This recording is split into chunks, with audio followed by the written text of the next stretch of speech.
Bonjour, hari ini kita akan membahas tentang setting dan amanat dalam karya sastra.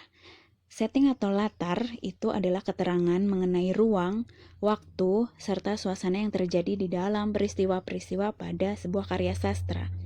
Lalu ada yang namanya latar waktu, saat di mana tokoh ataupun si pelaku melakukan sesuatu pada saat kejadian peristiwa dalam cerita yang sedang terjadi, seperti misalkan pagi hari, siang hari, sore hari, atau malam. Ada di zaman dulu, di zaman masa depan, dan lain sebagainya. Kita akan lihat contohnya di film Asterix yang kemarin. Dari film Asterix kemarin kita bisa lihat dari adanya matahari ataupun bulan ya, keadaan siang ataupun terang. Nah, untuk analisisnya bisa dilihat seperti itu ya, atau dalam suasana seperti apakah sedang hujan, panas, badai di padang pasir, itu mempengaruhi analisis kita.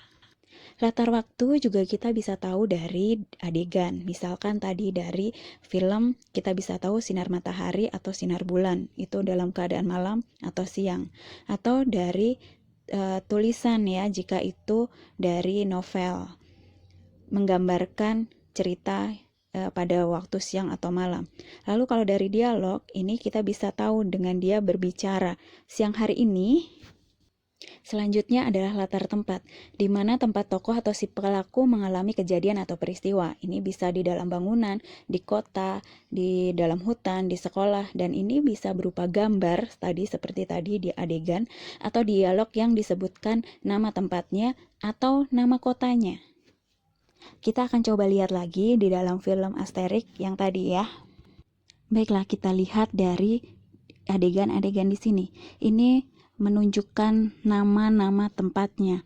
Ada beberapa adegan yang menunjukkan nama-nama tempatnya. Jadi di situ bisa ataupun bisa dari dialog. Harus pergi kemana.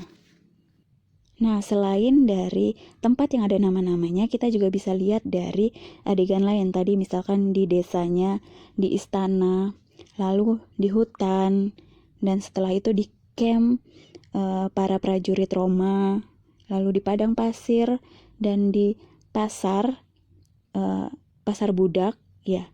Itu bisa juga kita lihat sebagai latar ini dari kapal.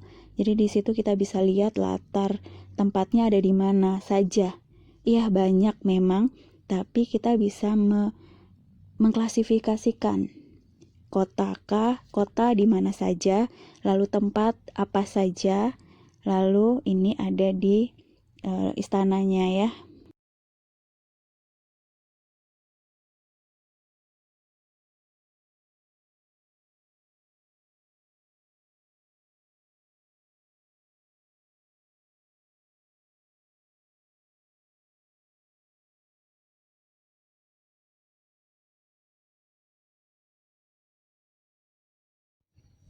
Jadi harus ada datanya secara rinci, karena ini bukan sinopsis, dan kalaupun kita menganalisis, jadi harus kita klasifikasikan dan kita masukkan semua datanya.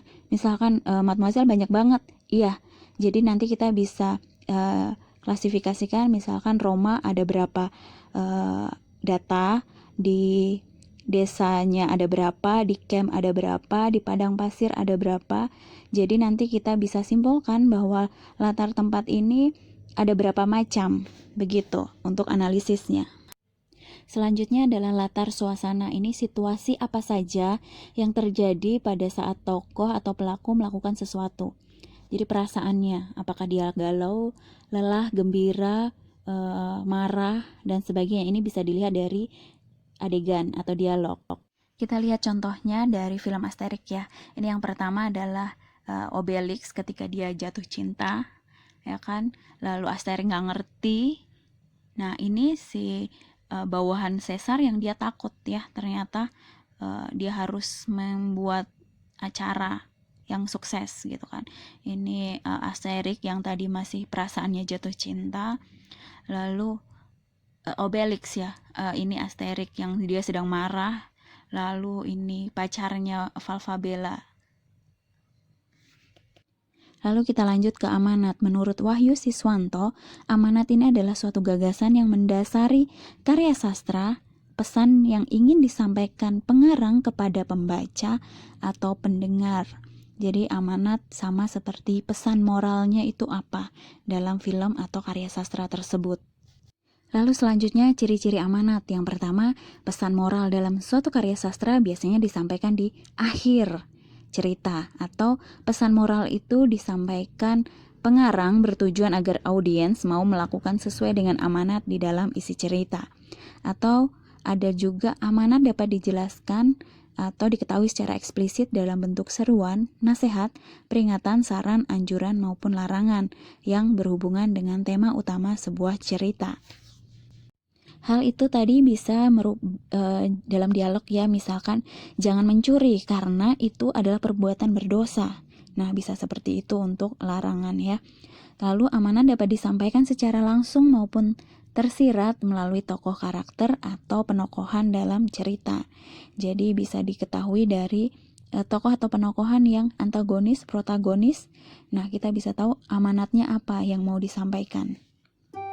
D'accord, merci beaucoup et bonne journée.